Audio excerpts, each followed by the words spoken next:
स्वामी तुम तो बहुत कठोर हो।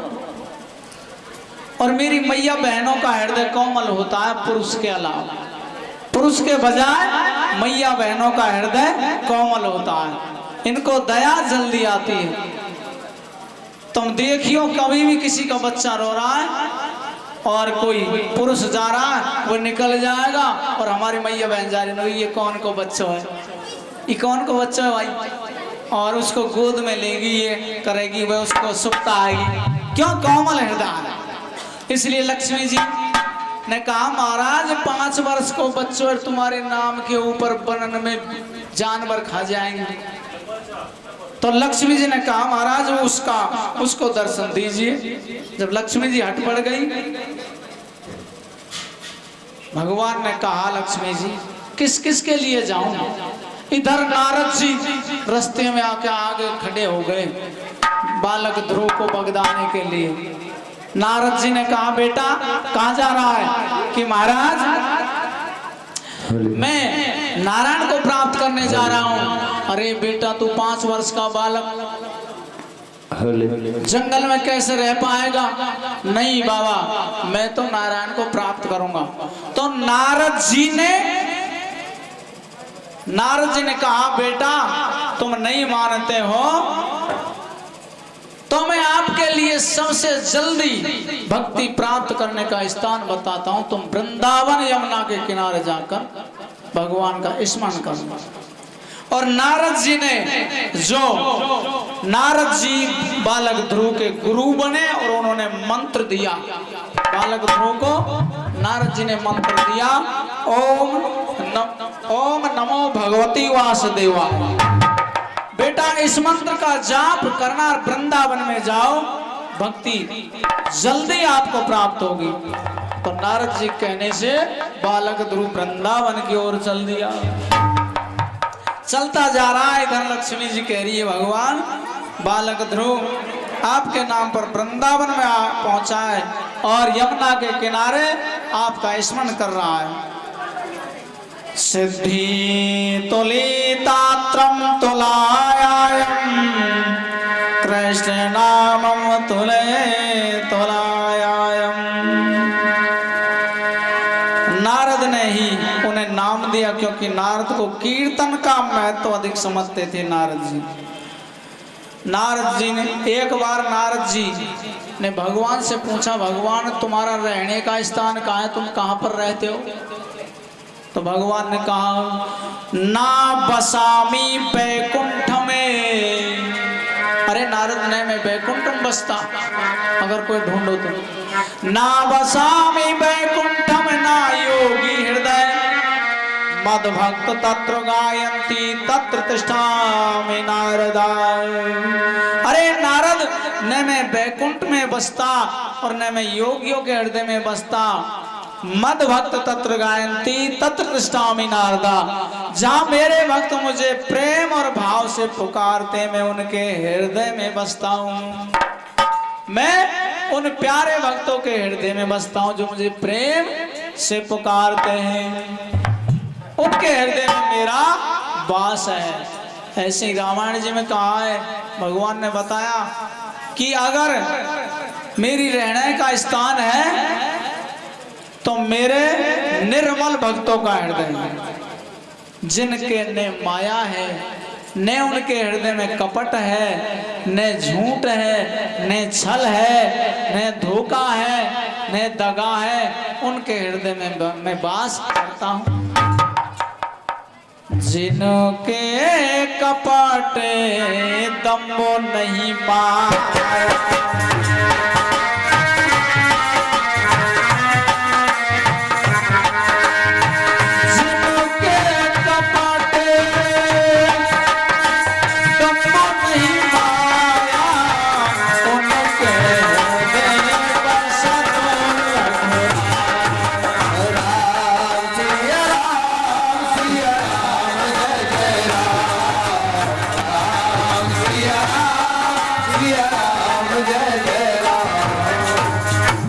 हृदय में न कपट है, न दम्भ है, न झूठ है, न माया है, न छल है, न दगा है, उनके हृदय में भगवान मिलेंगे। कोरे भक्त बनने से भगवान नहीं आते। भगवान को तो निर्मल मन चाहिए। अब बालक वृंदावन में जाकर एक पैर से खड़े हो गए ध्रुव जी। भगवान की भक्ति करने के लिए एक पैर से खड़े होकर भगवान का स्मरण करते हैं, भगवान का भजन कर रहे हैं और एक बेर प्रतिदिन खाते। एक माह तक, एक मास तक बेर का आहार किया। दूसरे महीने में उस बेर के फलहार को भी छोड़ दिया, जल के आहार से रहा और तीसरे महीने में जल को भी त्याग कर वायु का आहार, हवा का आहार करने लगे और नेत्र बंद हो गए बालक ध्रुव के और भगवान से ध्रुव का शब्द जुड़ गया, श्रीमन नारायण नारायण नारायण, श्रीमन नारायण नारायण नारायण, श्रीमन नारायण नारायण नारायण, श्रीमन नारायण नारायण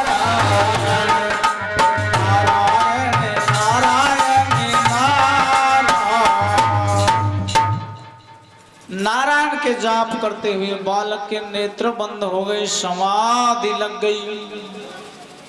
जब समाधि लग गई तो पहले तो भगवान ने हृदय में दर्शन दिए, हृदय में अंदर, लेकिन बालक ध्रुव ने कहा कि हे प्रभु ऐसे नहीं मानूंगा। हृदय में दर्शन दिए, दिव्य दर्शन दिए। आखिर में लक्ष्मी जी ने कहा तुम कितने कठोर हो नारायण, अब तो चलो, अब तो उस बालक को जाके संभालो, वह तेरे नाम में एक पलक वायु का आहार कर रहा है, जलपान सब छोड़ दिया, अब संभालो जाके नारायण। तो लक्ष्मी जी और नारायण दोनों आ गए।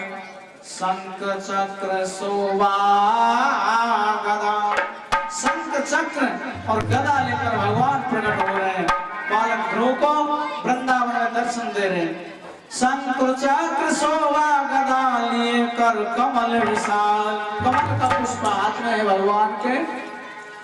वाम रमा वाहन गरुड़ प्रकटे दीन दया, वाम रमा बाएं भाग में माँ लक्ष्मी जी खड़ी है और गरुड़ जी हैं और एकदम भगवान प्रकट हुए। बालक ध्रुव ने देखा, छोटा सा बालक भगवान को देखने लगा और बालक अब ध्रुव सोच रहा है, हे प्रभु मैं तेरी स्तुति प्रार्थना कैसे करूं, मैं एक अबोध बच्चा हूं, मुझे वेदों का ज्ञान नहीं, मुझे तो नारद जी ने जो मंत्र दिया उसी का जाप करता रहा, मैं आपकी प्रार्थना आपकी स्तुति आपकी कैसे करूं। तो लक्ष्मी जी ने बालक ध्रुव के कपोलों पर अपना शंख स्पर्श किया, शंख को घुमाया तो चारों वेद 18 प्राण 6 शास्त्र को ज्ञान हो गया बालक ध्रुव और स्तुति करने लगा। कृतांजलम भ्रमयन्नेकं भुना ये स्पर्शा बालम कृत कपोलम, श्रीवत्सा घनश्याम पुरुष चक्रे भुजम।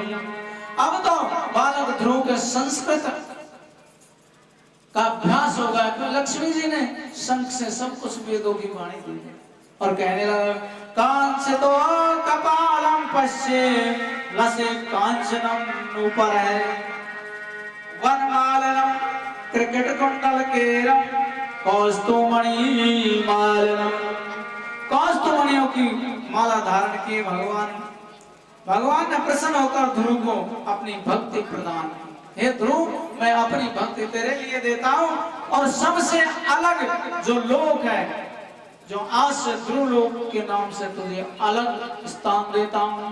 बोल नारायण भगवान की जय हो। जय जय श्री राधे श्याम।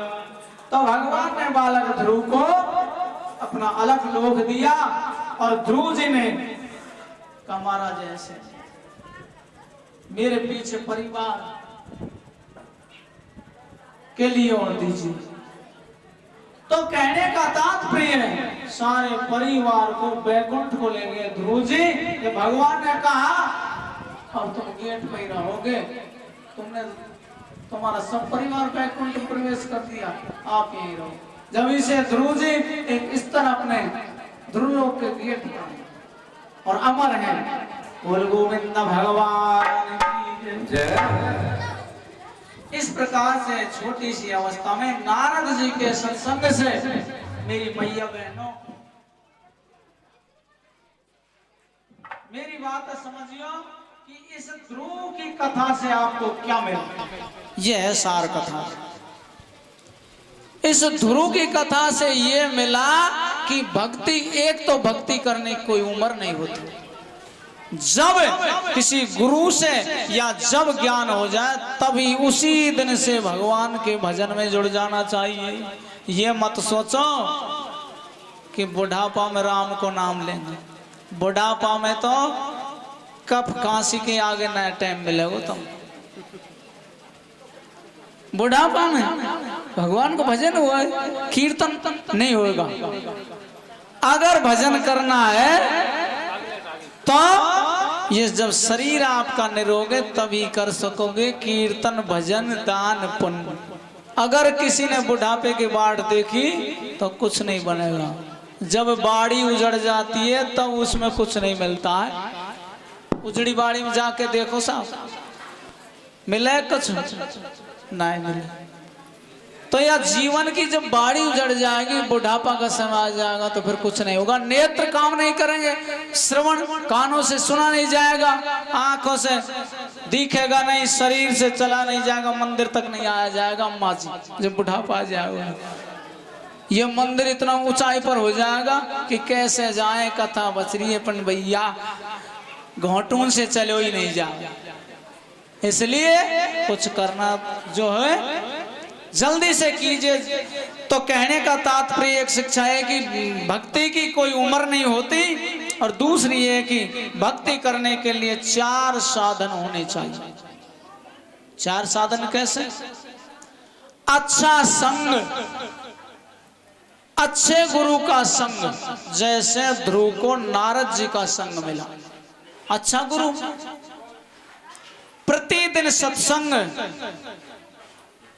और नाम की उमंग। तो सत्संग अपनी माँ से मिल गया कि बेटा सब कुछ परमात्मा। बस 2 ही शब्द का सत्संग ध्रुव को कितने ऊंचाई पर पहुंचा दिया। ध्रुव का प्रथम गुरु माँ थी, और सबका गुरु माता पिता है। प्रथम पहले गुरु पिता और माता। पहले गुरु संसार में है तो माता पिता, जो हमको संस्कार देते हैं, अच्छी बात सिखाते हैं। माँ हमें कपड़ा पहनना सिखाती है, बेटा इसको ऐसे करो, बटन लगाओ वो सिखावे, स्नान करो वो सिखावे। तो माँ गुरु ही तो है, मैया से ही सीखे बालक। और जो कुछ संस्कार देने वाली हो जो मैया, तम हो बालकन। इन बाबान को तो कछु नहीं बने। जो बच्चा के लिए कुछ देंगी अच्छी बात, तुम दे सको। तुम कैसे दे सको? कि तुम अच्छे संस्कार डालो, उनको सिखाओ। स्नान करना, पूजा करना, संग संग मंदिर लेकर आओ जिससे उनमें अच्छे संस्कार हो। घर में पूजा करवाओ, दीपक जलवाओ। बेटा अपने बत्ती जला के भगवान शंकर, तो वह अच्छा सीखेगा। तो माई तो है, पहला गुरु माता पिता, और दूसरे गुरु होते हैं जो मोक्ष के दाता, जो हमें जीव और आत्मा का ज्ञान कराते हैं। वह गुरु है, उसको सतगुरु कहते हैं। वैसे तो 9 प्रकार के गुरु हैं, जो बात जहां से मिली वे भी गुरु है। एक गेल चल तो आदमी गुरु बन जाए, कोई काम हम पे नहीं, यार उसने कह दिया ऐसे होगा, तो वह भी तो गुरु है। जिससे हमें जो सीखा वह गुरु ही है। लेकिन पहले गुरु पिता और माता, रक्त विरत के 2 दाता, जिनने हम आप दुख पाए और हमको सुख दिया। माँ आले में सोवे, सूखे में सोआवे बच्चा। कितना कष्ट सहन करती है। दूजे गुरु नगर की दाई, नगर की दाई में गुरु है। गर्भवास से लियो छुड़ाई, जिसने हमें माँ के गर्भ से छुड़ाया। तीजा गुरु जिन धरिए नामा, ले ले नाम पुकारे गाम। वो भी गुरु जन हमारो नाम दे रहे, वह नाम से दुनिया जाने कि फलाना आइयो दाराम आइयो, तो ऐसे वे भी गुरु हैं जन हमारो नाम दे रहे। कोई भी पुरोहित, कुल पुरोहित, पंडित जी, महाराज, कोई भी, वे भी कुल गुरु। और पांचवा गुरु दिन दी कंठी दीन, सका सूत्र अपना कर लीना। पांचवा गुरु जी ने हमें कंठी दी है भगवान नाम की, और अपना सूत्र, अपनी मर्यादा, जीवन की मर्यादा हमें बताए कि बेटा जीवन में शराब मत पीना, जुआ मत खेलना, किसी को दुख मत देना, और कंठी हमारे बांधी जिसकी मर्यादा का हम पालन करेंगे। पांचवा गुरु जिन दी कंठी दीनी, और अपना सूत्र सिखाकर हम इंसान बना दिए। इंसान तो तुम अब भी हो, पर सच्चा इंसान तब बनोगे जब गुरु बनाओगी। इतने तो वैसा ही है।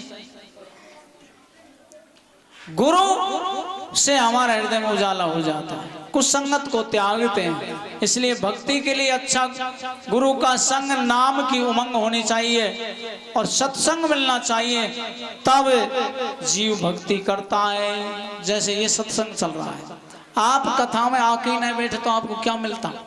आप कर रहे थे तो क्या मिलता? तो अच्छा संग और सत्संग दोनों वस्तु प्राप्त हो रही है। और नाम की उमंग 3। अब अच्छा गुरु और मिल जाए, हो जाए कल्याण। बोल गोविंद भगवान की जय। जय जय श्री राधे श्याम। इसलिए नुंगरा नहीं रहना चाहिए, और जो नुंगरे हैं वो गुरु बनाए, जिससे मनुष्यता के सूत्र में बंधे और आपका कल्याण हो। बोल राधा रानी की जय।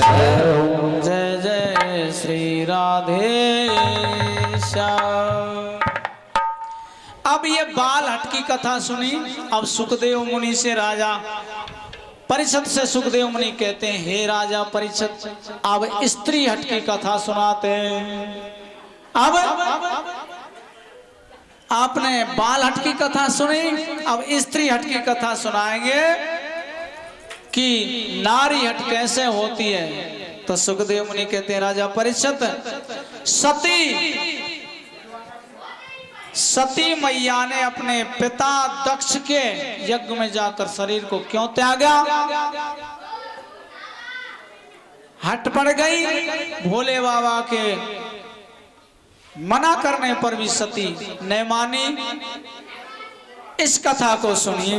बोल गोविंद भगवान की जय। जय हो। जय जय श्री राधे श्याम।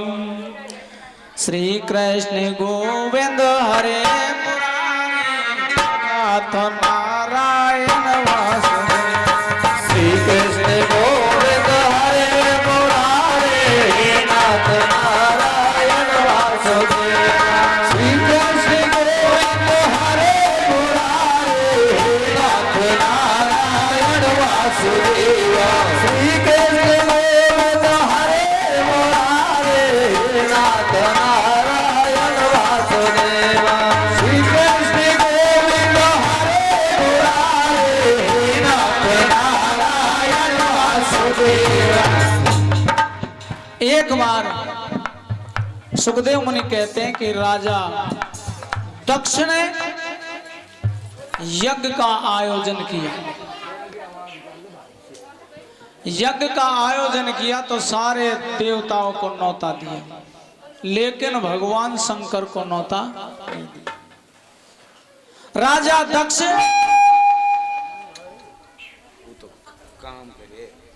राजा दक्ष भगवान शंकर से बैर भाव रखते थे। अब वो बैर भाव क्यों रखते थे, ये भी समझने की बात है, सुनने की। कब से बैर पड़ा राजा दक्ष और भगवान शंकर? एक बार प्रजापतियों की सभा लगी हुई थी, सारे देवताओं की सभा लगी हुई थी। सारे देवता अपने अपने आसनों पर बैठे थे। ब्रह्मा विष्णु भगवान शंकर इंद्र सारे देवता। इतने में इस सभा में दक्ष प्रजापति आ जाते हैं, सती मैया के पिता उसी सभा में आ जाते हैं। तो सारे देवता राजा दक्ष का सम्मान करने के लिए खड़े हो गए। सारे देवता राजा दक्ष का सम्मान करने के लिए खड़े हुए, लेकिन भोले बाबा, हाँ भैया आवाज नहीं करें, और कोई भाई तुम्हारा कुछ जरूरी काम हो तो 5 मिनट हम तो रुक जाए। हाँ देखिए, तो सारे देवता दक्ष राजा का सम्मान करने के लिए आसन छोड़कर खड़े हो गए, लेकिन भोले बाबा नहीं खड़े हुए। भोले बाबा कौन को सम्मान करे, या को दुनिया करे, तो खड़े नहीं हुए। तो दक्ष राजा ने देखा कि ई कैसो दामाद, ई कैसो जवाई जो अपने ससुर को सम्मान नहीं करता। आज के बाद दक्ष राजा ने कहा, आज के बाद किसी भी कार्य में मैं इसको नहीं बुलाऊंगा। इसने मेरा अपमान किया, सम्मान नहीं किया। सारे देवता खड़े हो गए, लेकिन ये खड़ा नहीं हुआ। और वैसे भी इसको होना चाहिए, मेरी बेटी सती इसको ब्याही गई है, ये मेरा दामाद है, ससुर का सम्मान करना चाहिए। इसलिए राजा दक्ष ने तो क्रोध होकर ये ऐलान कर दिया कि आज के बाद मेरी सभा में इसको बुलाया नहीं जाएगा, किसी भी यज्ञ हवन फंक्शन मेरे। उसी दिन से प्यारे श्रोताओं, राजा दक्ष और भगवान शंकर के बैर भाव हो गया। इस कारण से दक्ष राजा ने जब यज्ञ किया तो सारे देवताओं को, मैया बहनों बातचीत नहीं हुई। अरे भाई बातचीत भी होगी, अब आगे पीछे सरकेंगे। देखिए मैया बहनों, समझो ये तुम्हारी कथा पूरा देश में दिखाई जाएगी। तुम बात करेंगे तो ऐसे ही दिखेगी। तुम ध्यान रखो कि चैनल वालों भैया कितनी मेहनत कर रहे हो। ये